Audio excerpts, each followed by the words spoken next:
Γεια σας και καλώς ήρθατε. Σήμερα θα δούμε κάτι πολύ ενδιαφέρον. Θα εξερευνήσουμε πώς η ερωτική ζωή ενός ατόμου, συγκεκριμένα της Άννα Ακάνα, την οδήγησε σε μια εντελώς νέα οπτική, μια απρόσμευτη ματιά πάνω στην ενσυναίσθηση. Και όλα ξεκινούν με αυτή εδώ τη φράση, είναι θα λέγαμε αρκετά προκλητική. Όσο περισσότερο βγαίνω ραντεβού με γυναίκες, τόσο περισσότερο καταλαβαίνω τους ετεροφιλόφιλους άντρες. Αυτό είναι το πάζλ που θα προσπαθήσουμε να λύσουμε σήμερα. Πώς έφτασε σε αυτό το εκπληκτικό συμπέρασμα? Ουσιαστικά, αυτό που έχουμε εδώ είναι μια ιστορία μεταμόρφωσης. Μια αλλαγή που ήρθε, ξέρετε πώς, βλέποντας τον κόσμο από μια εντελώς καινούρια θέση. Μια θέση που συνήθως κατήχαν οι άλλοι απέναντί της. Λοιπόν, πάμε να το δούμε βήμα-βήμα. Ξεκινάμε με το πρώτο στοιχείο, το πιστήριο Α, που αφορά ένα από τα πιο κλασικά, θα έλεγε κανείς, διλήμματα στα ραντεβού, ποιος πληρώνει τον λογαριασμό. Κοιτάξτε τι έγινε σε αυτό το ραντεβού. Μια κοπέλα τη ζήτησε να βγουν.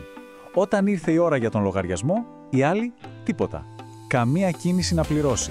Ούτε καν αυτή η κλασική, η ψεύτικη κίνηση προς την τσάντα. Και το χειρότερο, ούτε ένα ευχαριστώ. Μετά από αυτό, απλά εξαφανίστηκε. Και η πρώτη αυτόματη σκέψη που της ήρθε στο μυαλό ήταν «Μάλλον μου ζήτησε να βγούμε απλά για να φάει τζάμπα».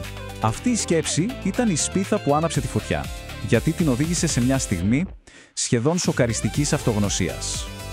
Και τότε ήταν που της ήρθε η συνειδητοποίηση. Σκέφτηκε «Θεέ μου, αυτή τη στιγμή ακούγομαι ακριβώς όπως όλοι οι άντρες φίλοι μου».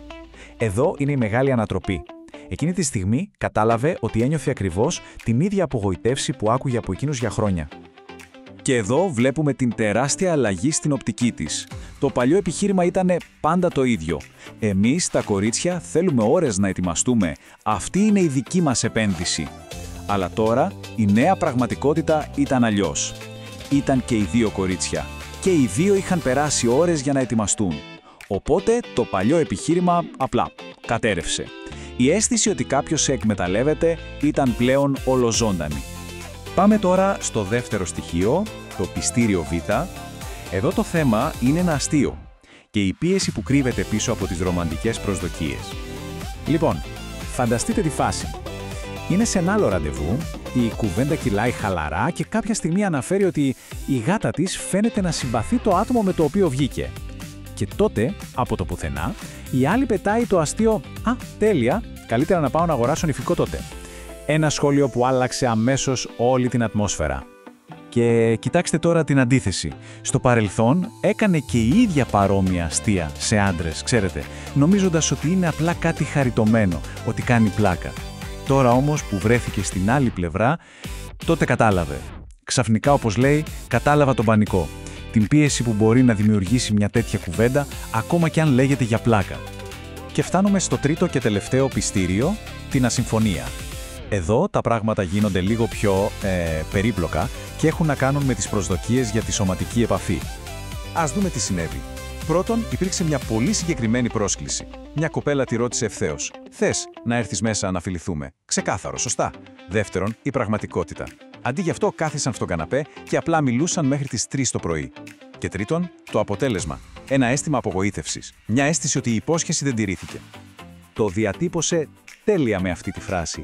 Ο αριθμός των φιλιών που υποσχέθηκαν δεν ισοδυναμούσε με τον αριθμό των φιλιών που παραδόθηκαν. Δεν ήταν ότι η κουβέντα δεν ήταν καλή. Ήταν αυτή η ξεκάθαρη ασυμφωνία ανάμεσα σε αυτό που περίμενε και σε αυτό που τελικά συνέβη. Και πάλι αυτή η προσωπική εμπειρία λειτουργήσε σαν ένας καθρέφτης. Συνειδητοποίησε ότι ένιωθε ακριβώς όπως ένας τύπος που ήταν αναστατωμένος επειδή δεν έλαβε τα φιλιά που του είχαν υποσχεθεί. Συνέδεσε δηλαδή το δικό της συναίσθημα με ένα από τα πιο κλασικά παράπονα που ακούμε από άντρες. Λοιπόν, αφού είδαμε και τα τρία αυτά πιστήρια, ήρθε η ώρα να τα συνδέσουμε όλα μαζί, για να δούμε το τελικό συμπέρασμα που έχει να κάνει τελικά με τη συμπόνια. Το συμπέρασμα είναι απλό, αλλά και πολύ δυνατό. Όλες αυτές οι εμπειρίες έδωσαν επιτέλους νόημα στα παράπονα των ανδρών φίλων της. Παράπονα που μέχρι τότε απλά τα αγνοούσε ή τα απέρριπτε. Δεν ήταν απλά μια σειρά από κακά ραντεβού, ήταν ένα μάθημα ενσυναισθήσεως. Και ξαφνικά, όλα αυτά τα παράπονα που άκουγε άρχισαν να βγάζουν νόημα. Πράγματα όπως «Φίλε, τα ραντεβού κοστίζουν πάρα πολύ». Ή το άλλο «Νιώθω ότι δεν της αρέσω για μένα, απλά θέλει να έχει ένα αγόρι». Ακόμα και το «μακάρι να πληρώναμε μισά-μισά στα πρώτα ραντεβού». Όλα αυτά, μαζί με την απογοητεύση για τις διαφορετικές προσδοκίες, πλέον δεν ήταν απλά λόγια. Είχαν γίνει βίωμα.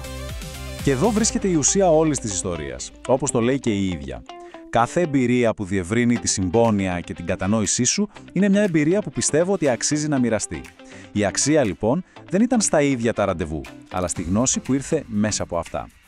Και για το τέλος, αφήνουμε μια ερώτηση για σκέψη. Έχουν υπάρξει άραγε εμπειρίες στη ζωή μας που άλλαξαν τόσο δραματικά τον τρόπο που βλέπουμε τα πράγματα? Στιγμές που μας ανάγκασαν να μπούμε, έστω και για λίγο, στα παπούτσια κάποιου άλλου